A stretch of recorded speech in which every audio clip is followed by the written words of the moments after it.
যারা আসলে 4K PC build করতে চান, 4K বলতে হচ্ছিল যারা আসলে 4K গেমিং করতে যাচ্ছেন বা 1080p তে মানে এক্সট্রিম লেভেলের আপনি আসলে গেমিং করতে চান, তাদের জন্য আজকে আমরা আসলে AMD-র একটা পিসি বিল্ড করে দেখাবো, যেটা আসলে গিগাবাইট অরাসের প্রত্যেকটা কম্পোনেন্ট ইউজ করে আমরা এই পিসি বিল্ড করবো। এবং মজার কথা হচ্ছে নর্মালি আমরা পিসি বিল্ড করলে দেখা যায় যে শুধুমাত্র সিপিইউটা বিল্ড করে দেখাই, বাট আজকে আমরা আসলে টোটাল A to Z মানে আপনার হচ্ছে পেরিফেরাস থেকে শুরু করে মানে কিবোর্ড মাউস থেকে শুরু করে ইচ অ্যান্ড এভরিথিং দেখাবো।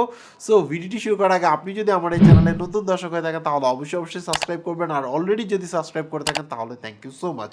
সো চলুন শুরু করি আজকের ভিডিও শুরুতেই বলে দিচ্ছি যে আমরা আসলে বেস কম্পোনেন্টগুলো মানে রাইট নাও যে বেস কম্পোনেন্টগুলো আছে সেগুলো ইউজ করে এই পিসি বিল্ড করছি। আপনি চাইলে সেটা মানে আপনার পছন্দ মতো চেঞ্জ করে নিতে পারেন।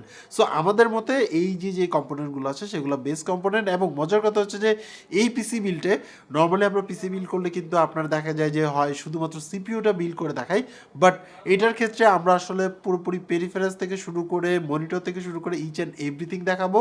মানে একটা পিসির জন্য যা কম্পোনেন্ট দরকার আছে সকল কম্পোনেন্ট দিয়ে আজকের বিলটি তৈরি হবে। অ্যান্ড থ্যাঙ্কস গিগাবাইট অরাসকে, কারণ আমাদের কাছে প্রত্যেকটা কম্পোনেন্ট সেন্ড করার জন্য, আমাদের এই পিসি বিল করতে হেল্প করার জন্য।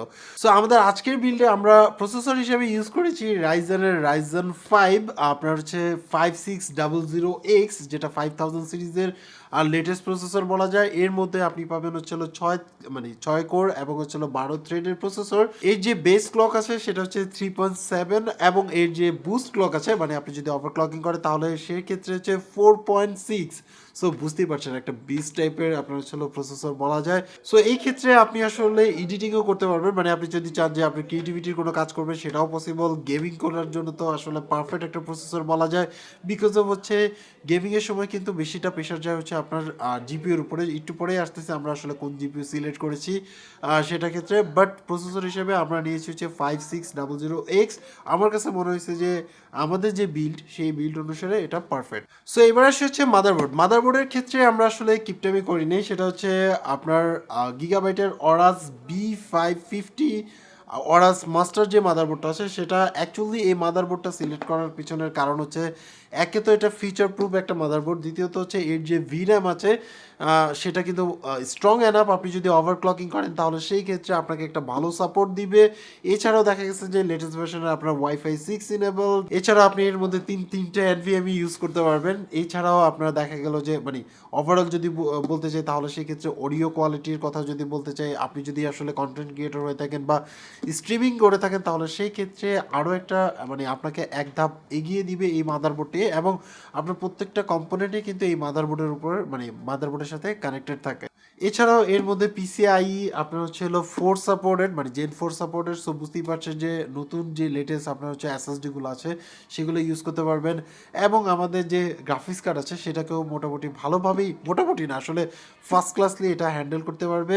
ওভারক্লকিংয়ের জন্য আসলে কিং বলা যায় এই প্রাইস পয়েন্টে, বিকজ অফ হচ্ছে এর মধ্যে কিন্তু আপনি 2.5 গিগাহার্টজের যে ইথারনেট পোর্ট পাচ্ছেন। সো বুঝতেই পারছেন যে হাই স্পিড ইন্টারনেট যদি ইউজ করেন সেটার ক্ষেত্রে একটা সাপোর্ট পাচ্ছেন, Type-C পোর্ট পাচ্ছেন। সো এক কথায় যদি বলতে চাই তাহলে একটা মাদারবোর্ডের যতগুলো ফিচার আছে সবগুলো কিন্তু আপনি আসলে এই বোর্ডের মধ্যে পাচ্ছেন। সো এবারে সে হচ্ছে র্যামের ক্ষেত্রে আমরা আসলে অরাস মানে গিগাবাইটের অরাস আপনার হচ্ছে 8 GB মেমোরি স্ট্রিক 3600 বাচের আপনার হচ্ছে কিট নিয়েছি, 8 GB দুইটাই স্ট্রিক। এবং মজার কথা হচ্ছে এর মধ্যে কিন্তু আপনি আসলে যদি প্যাকেজ বা আপনি চান যে আপনি আসলে মানে 4টা মডিউলে লাগাবেন তাহলে সেই ক্ষেত্রে পসিবল, কারণ এর সাথে আপনি আসলে 2টা ফেক মডিউল পাবেন। 8 GB লাইটিং যারা আসলে শো অফ করতে চান তাদের জন্য আইডিয়াল একটা প্যাকেজ হতে পারে। এছাড়াও 3600 মেগাহার্টজ আমাদের যেই আপনার হচ্ছে বিল্ড আছে সেই বিল্ড অনুসারে পারফেক্ট, এবং হচ্ছে 8 GB থাকার কারণে গুড লুকিং, এবং হচ্ছে আপনি এর যে হিটসিং আছে সেটাও কিন্তু আমার কাছে পারফেক্ট মনে হয়েছে। সো দেখতে পাচ্ছেন যে ওভারঅল যদি বলতে চাই তাহলে সেই ক্ষেত্রে আমার কাছে মনে হয়েছে যে এটা একটা পারফেক্ট র্যাম আমাদের এই বিল্ড অনুসারে। সো এটা আর ভিডিও ডিসক্রিপশনে প্রত্যেকটা কম্পোনেন্টের লিঙ্ক পেয়ে যাবেন এবং প্রাইস পেয়ে যাবেন। আমাদের এই বিল্ডে স্টোরেজ হিসেবে আমরা ইউজ করছি গিগাবাইটের M.2 SSD NVMe, আর যেটা হচ্ছে 256 GB। আমাদের হাতের কাছে এটাই ছিল, দ্যাটস হচ্ছে আপাতত এটা ইউজ করছি। এছাড়া আপনি চাইলে হচ্ছে 500 GB বা 1 TB আপনি SSD নিতে পারেন। এবং এটা ইউজ করার পিছনে কারণ হচ্ছে যে এর মধ্যে ম্যাক্স রিড স্পিড পাবেন হচ্ছে 1700 Mbps, আর হচ্ছে রাইট স্পিড পাবেন হচ্ছে 1100 Mbps। সো বুঝতেই পারছেন যে মোটামুটি না ভালো সুপার ফাস্ট বলা যায়, যেহেতু আমাদের অপারেটিং সিস্টেম এটার মধ্যে থাকবে এবং আমাদের যে গেমগুলো আছে সেটাও কিন্তু এটার মধ্যে ইনস্টল দেওয়া হবে। সো ওভারঅল যদি বলতে চাই তাহলে সেই ক্ষেত্রে আমার কাছে আসলে এটা একটা গুড অপশন মনে হয়েছে। আর আপনার যদি মানে রিকমেন্ডেড হচ্ছিল 500 জিবি ইউজ করা আর কি। গেমিং পিসি সবচেয়ে মূল আকর্ষণ যেটা সেটা হচ্ছে গ্রাফিক্স কার্ড। আর আজকের বিল্ডে সবচেয়ে আকর্ষণীয় দিকটাই হচ্ছে আমাদের এই গ্রাফিক্স কার্ড, যেটাকে নিয়ে আসলে এত জল্পনা কল্পনা। যেটা হচ্ছে এএমডি রেডিয়ান আপনার হচ্ছে RX 6800 XT। So XT model top notch বলা যায়, যারা আসলে গেম খেলেন তাদের জন্য একটা ড্রিম কার্ড বলা যায়। বিকজ অফ হচ্ছে এটা বর্তমানে যদিও অ্যাভেলেবেল না, এত বেশি পাওয়া যায় না, তারপরেও ভিডিও ডিসক্রিপশনে লিঙ্ক আছে, সেখান থেকে আপনি দেখে নিতে পারেন। এত সংকটের মাঝখানেও আমাদের কাছে এই গ্রাফিক্স কার্ডটি পাঠানোর জন্য আবারও থ্যাঙ্কস হচ্ছে গিগাবাইটকে। সো অ্যাকচুয়ালি এটা আসলে আলটিমেট একটা বিস্ট আপনার হচ্ছে গ্রাফিক্স কার্ড, যার মাধ্যমে আপনি আসলে এমন কোনো গেম নাই যেটাকে আসলে রান করতে পারবেন না। রান করা বলতে আসলে স্মুথ, আপনি আসলে পারফরমেন্সের জন্য এটা একটা বেস্ট গেমিং কার্ড, আর যেটার মধ্যে আপনি আসলে 7 ন্যানোমিটারের জিপিইউ টেকনোলজি পাচ্ছেন। এছাড়াও এর মধ্যে কিন্তু আপনি পাচ্ছেন হচ্ছে ডিসপ্লে পোর্ট 1.4 এর আপনার হচ্ছে দুইটা পোর্ট, আর এইচডিএমআই পাচ্ছেন 2.1 আর দুইটা পোর্ট। সো এই ক্ষেত্রে সর্বোচ্চ 8K পর্যন্ত এটা আসলে ডেলিভার করতে পারবে। সো বুঝতেই পারছেন 8K ইজ গুড এনাফ, মানে গুড এনাফ না আসলে চিন্তা করা যায় না অনেকের ক্ষেত্রে। সো এছাড়াও হিটসিংয়ের কথা যদি বলতে চাই, যেহেতু ট্রিপল ফ্যান সেট আপ, তার মানে মোটামুটি আপনি একটা ভালো কুলিং সিস্টেম পাচ্ছেন। এছাড়া 8 পিনের দুইটা কানেক্টর ইউজ করতে হবে। সো বুঝতেই পারছেন যে পাওয়ার হাব একটা বলা যায়। আর এটার জন্য রিকমেন্ডেড হচ্ছে 750 হলো পাওয়ার সাপ্লাই লাগবে। সো বুঝতেই পারছেন যে 750 মিনিমাম রিকোয়ারমেন্ট। এবং ওভারঅল যদি বলতে চাই তাহলে এই জিপিইউ আসলে একটা বেস্ট জিপিইউ, যে জিপিইউর মাধ্যমে আপনি আসলে এমন কোনো কিছু নাই যে যেটা করতে পারবেন না। এবং এর যে মেমোরি সাইজ আছে সেটা হচ্ছে 16 জিবি, মানে আপনি বুঝতে পারছেন DDR6 এর 16 জিবি মেমোরি, বাস হচ্ছে 256 বিট, এবং মেমোরি ব্যান্ডউইথ হচ্ছে 512 Gbps। সো বুঝতেই পারছেন, এবং PCIe 4 সাপোর্টেড। সো ওভারঅল যদি বলতে চাই তাহলে সেই ক্ষেত্রে আমরা আসলে এটাই আসলে আমাদের মেইন আকর্ষণ বলা যায় যারা গেম খেলেন তাদের জন্য। সো দেখতে পাচ্ছেন এখানের মধ্যে দুইটা ডিসপ্লে পোর্ট এবং হচ্ছে দুইটা HDMI পোর্ট। সিপিউর মাথা ঠান্ডা রাখার জন্য আমরা ইউজ করেছি আওরাসের একটা কুলার, সেটা হচ্ছে ATC 800, যেটা আসলে আপনার হচ্ছে 8 GB সাপোর্টেড, দেন হচ্ছে কুলিং ক্যাপাসিটি ইজ গুড। আমাদের যে প্রসেসর আছে তাকে আসলে পুরোপুরি ঠান্ডা রাখার জন্য আমার কাছে মনে হয় যে একটা আইডিয়াল কুলার বলা যায়। এবং ওভারঅল যদি বলতে চাই, আমরা যেহেতু কিছুদিন ধরে এই সেম পিসিটা বিল্ড করে ইউজ করছিলাম, এর পারফরমেন্স কিন্তু আমাকে অনেকটা স্যাটিসফাই করছে। মানে আবার ওভার হিটেড যে আমার যে প্রসেসর আছে সেটা হচ্ছিল না, মোটামুটি ভালোই কুল এনাফ করতে পারে। সো এই পুরো পিসিটাকে পাওয়ার অফ করার জন্য আমরা ইউজ করেছি হচ্ছে গিগাবাইটের 80+ গোল্ড সার্টিফাইড আপনার হচ্ছে পাওয়ার সাপ্লাই, যেটা হচ্ছে P7500GM, হচ্ছে 750 ওয়াটের পাওয়ার সাপ্লাই। এবং মজার কথা হচ্ছে যে এর মধ্যে কিন্তু আপনি আসলে জাপানি ক্যাপাসিটার পাচ্ছেন, যেটার মাধ্যমে আপনার যে কম্পোনেন্টগুলো আছে, মানে আমাদের যে আদার্স যে কম্পোনেন্টগুলো আছে সেগুলোকে কিন্তু স্মুথলি আপনার হচ্ছে পাওয়ার ডেলিভার করতে পারে। আমাদের এই বিল্ডের জন্য আমরা সিলেক্ট করেছি গিগাবাইটের C200 glass ATX mid tower যে পিসি কেসটি আছে সেটা।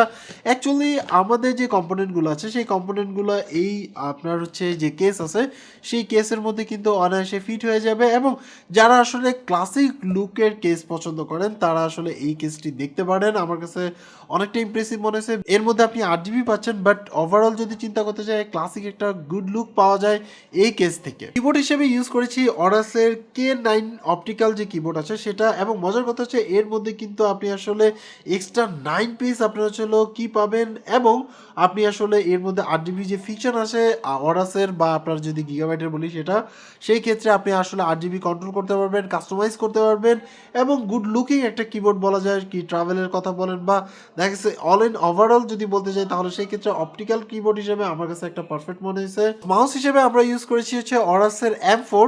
আপনি চাইলে ডিফারেন্ট আপনার হাতের সাইজ অনুসারে আপনি আসলে ডিফারেন্ট ইউজ করতে পারেন, বাট M4 এর ক্ষেত্রে আপনি আসলে এর যে কালার আছে সেগুলো কিন্তু আপনি কাস্টমাইজ করতে পারবেন, এবং সাইডে যে আপনার হচ্ছে বাটনগুলো আছে সেগুলোও কাস্টমাইজ করতে পারবেন। যারা আসলে গেম খেলেন তাদের জন্য অনেকটা হেল্পফুল হতে পারে, বাট এটা হাতের সাইজের উপর ডিপেন্ড করে। প্রায় সব কিছু শেষ, বাট সবার লাস্টে আমরা যে আপনার হচ্ছে যেটার সাথে পরিচয় করাচ্ছি সেটা হচ্ছে এর মনিটর হিসেবে আমরা ইউজ করেছি গিগাবাইটের G27FC, আর যেটা আসলে কার্ভ মনিটর এবং গেমিং মনিটরের সবচেয়ে বড় মেজর এটা সিলেক্ট করার পিছনে কারণ হচ্ছে একে হলো এটা 1 মিলি সেকেন্ডে আপনার রেসপন্স করে এবং হচ্ছে 165 হার্জে আপনার হচ্ছে রিফ্রেশ রেট। সো বুঝতেই পারছেন যে আপনি হাই এফপিএসে যদি গেম খেলতে চান তাহলে সেই ক্ষেত্রে এবং একটা বিশাল মনিটরের যদি দরকার হয়ে থাকে তাহলে সেই ক্ষেত্রে এটা একটা গুড অপশন। সো এই ছিল টোটাল বিল। বুঝতেই পারছেন যে কোন কোন কম্পোনেন্ট ইউজ করলাম। এই বিল্ডের মধ্যে সবচেয়ে বড় মানে আপনার হচ্ছে গুড সাইড হচ্ছে এটাই, এই বিল্ডে আপনি যে কোনো টাইপের রাইট নাও পর্যন্ত যত ধরনের গেমগুলো রিলিজ হয়েছে যে কোনো টাইপের গেমই আপনি আসলে স্মুথলি 4K-তে গেমিং করতে পারবেন। এবং মজার কথা হচ্ছে যে এই ক্ষেত্রে আপনি আসলে ম্যাক্সিমাম এফপিএস কিন্তু আপনি আসলে এটা থেকে আউটপুট করতে পারবেন। এএমডির এই বিল্ডের সবচেয়ে বড় যে অ্যাডভান্টেজটা সেটা হচ্ছে যে এএমডির আপনি যেহেতু গ্রাফিক্স কার্ড মানে এই গ্রাফিক্স কার্ডের সাথে যেহেতু আপনি হচ্ছে 5000 সিরিজের প্রসেসর ইউজ করছেন সেই ক্ষেত্রে স্মার্ট অ্যাক্সেস আপনারা যদি মেমোরি অন করে দেন তাহলে সে এই যে সিপিইউ আছে সেটা কিন্তু জিপিইউ যে মেমোরি আছে কিন্তু ইউটিলাইজ করতে পারবে। এই ক্ষেত্রে দেখা যাবে যে এটাও যদি অন করে দেন তাহলে সেই ক্ষেত্রে দুইটা যেহেতু সরাসরি কমিউনিকেট করতে পারবে, এই ক্ষেত্রে আপনার যে টোটাল ওভারঅল যে পারফরমেন্স আছে সেটা 15 to 60% মতো কিন্তু ইনক্রিজ হবে। সো এটা কিন্তু একটা বেটার অপশন বলা যায় আর কি যারা আসলে গেমার আছেন বা টুকটাক কন্টেন্ট ক্রিয়েট করেন তাদের জন্য। সো ওভারঅল যদি বলতে যাই মানে কনক্লুশন করে যদি করতে যাই তাহলে সেই ক্ষেত্রে এই বিলটা হচ্ছে এমন একটা বিল্ড যে বিলটা আসলে যারা গেমার আছেন তাদের জন্য একটা পারফেক্ট বিল, এবং যারা আসলে এর যে আলাদা আলাদা কম্পোনেন্টের আপনার হচ্ছে রিভিউ দেখতে চান তারা চাইলে ভিডিও ডিসক্রিপশনে পিসি ব্যাংকের লিঙ্ক পেয়ে যাবেন, সেখান থেকে প্রত্যেকটা কম্পোনেন্টের আলাদা আলাদা আপনার হচ্ছিল ডিটেলস পেয়ে যাবেন। এবার কথা হচ্ছে প্রাইসের কথা আমরা আসলে বলতে পারছি না, রিজন হচ্ছে ভিডিও ডিসক্রিপশনে লিঙ্ক আছে সেখান থেকে দেখে নেবেন। কারণ হচ্ছে গ্রাফিক্স কার্ডের আপনার হচ্ছে price day to day change হয়, প্রচুর পরিমাণে ফ্ল্যাকচুয়েট হচ্ছে বাংলাদেশের প্রেক্ষাপটে।